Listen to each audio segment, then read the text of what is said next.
వారణాసి అనే ఒక సినిమా ఏదైతే లాంచ్ ఈవెంట్లో రాజమౌళి రాజమౌళి చేసినటువంటి వ్యాఖ్యలు ఖచ్చితంగా హిందూ సమాజాన్ని కించపరిచేటువంటి వ్యాఖ్యలే చేశాడనమాట. హిందూ సమాజంలోని దైవం అనేటువంటి ఒక భావనను తాను తనకు ఎలా అంటే సంకటకాలే వెంకటరమణ అంటారు కదా, ఆ టైప్ ఆఫ్ ఒకటి నేరేషన్ తీసుకోపోతూ దాన్ని మళ్ళీ ఖండిస్తూ, అంటే దేవుడు లేడు అనే ఒక నాస్తికత్వాన్ని హిందువులకు రుద్దే ప్రయత్నం అయితే రాజమౌళి చేసినాడు.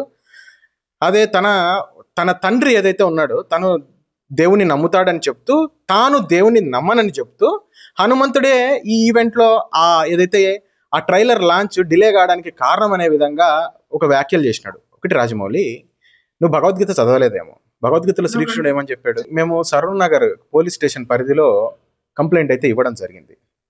ఖచ్చితంగా రాజమౌళి గారు వచ్చి హిందూ సమాజానికి క్షమాపణ చెప్పాల్సిన అవసరం ఉంది. ఇది హిందువుల మనోభావాలకు సంబంధించినటువంటి విషయం. మీరు మాకేమీ క్షమాపణలు చెప్పొద్దు.